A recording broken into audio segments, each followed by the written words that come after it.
warahmatullahi wabarakatuh. Waalaikumsalam warahmatullahi wabarakatuh. Selamat malam. Malam. Perkenalkan, nama saya Nabila Anissa Subagio dari Madrasah Ibtidaiyah Negeri 3. Kami akan mewawancarai tentang masalah COVID-19. Bersama ini kami datangkan narasumber, yaitu Bapak Ihsan yang bekerja di Rumah Sakit Jakarta Selatan. Selamat malam, Pak. Malam, Kak. Saya akan menanyakan tentang masalah COVID-19. Ya. COVID-19 itu apa sih, Pak? Baik, saya jelaskan tentang COVID-19 ya. COVID-19 itu Coronavirus Disease 19. Virus corona itu muncul kenapa dinamakan 19? Karena muncul pada tahun 2019. Pertama kali munculnya di Cina, kota Wuhan.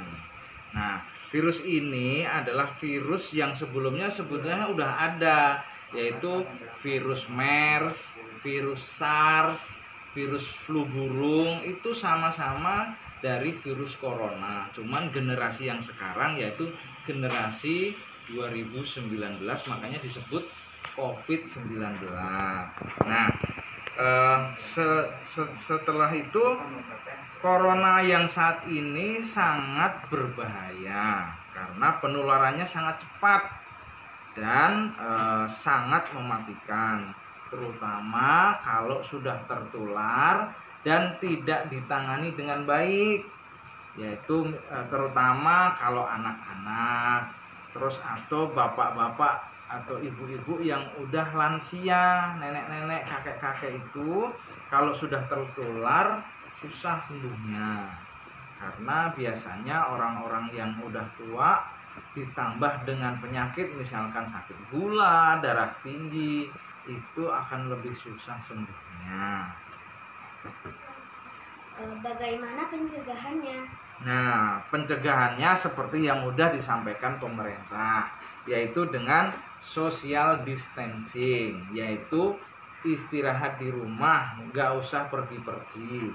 Terus kalau seumpama harus pergi-pergi, harus physical distancing, harus jaga jarak nih 1 meter gitu ya. Terus harus selalu cuci tangan, sering cuci tangan, jaga kesehatan, sering mandi, bahkan vitamin, minum yang cukup. Terus kalau pergi-pergi harus pakai masker. Itu, Kak. Apa gejala yang timbul bila tertular COVID-19? Baik. Jadi kalau gejala yang timbul kalau udah terkena, yaitu yang pertama kali adalah demam, panas tinggi, bisa sampai 40 derajat, orangnya akan menggigil, pusing. Nah, terus yang gejala khasnya tenggorokannya serak, pusing, sesek nafas. Nah, terus kadang-kadang diikutin sama mencret atau diare. Itu gejalanya. Apa yang harus kita lakukan bila ada gejala tersebut? Nah, bila misalkan ada seseorang atau orang lain yang terkena, itu harus segera menuju ke layanan kesehatan, yaitu puskesmas, rumah sakit. Nanti di puskesmas atau di rumah sakit akan di screening, akan dicek darahnya, akan di ronsen, terus nanti akan di swab hidung sama tenggorokan. Jadi akan diambil sampelnya yang dari hidung sama tenggorokan. Nanti itu yang mengerjakan orang-orang atau petugas laboratorium di layanan kesehatan. Jadi nanti kalau sudah terkena dengan gejala yang masih ringan, bisa isolasi di rumah, nggak usah kemana-mana. Terus kalau demam minum obat.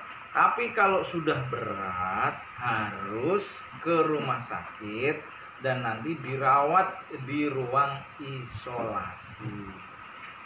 Apa kiat-kiat biar tidak tertular COVID-19? Nah, kiat-kiat yang harus kita lakukan adalah yang pertama harus melakukan pencegahan seperti yang tadi sudah saya terangkan. Kemudian menggunakan alat pelindung, masker, terus harus sering cuci tangan. Terus yang tidak kalah penting yaitu harus berdoa meminta kepada Allah selalu diberikan kesehatan, berzikir pagi dan sore, karena berzikir pagi dan sore itu bisa menolak sebuah wabah atau bencana. Terus selanjutnya jangan kemana-mana, tetap di rumah kalau tidak ada kepentingan yang urgent gitu ya Kak. Ya, demikian dari saya. Wassalamualaikum warahmatullahi wabarakatuh. Waalaikumsalam warahmatullahi wabarakatuh.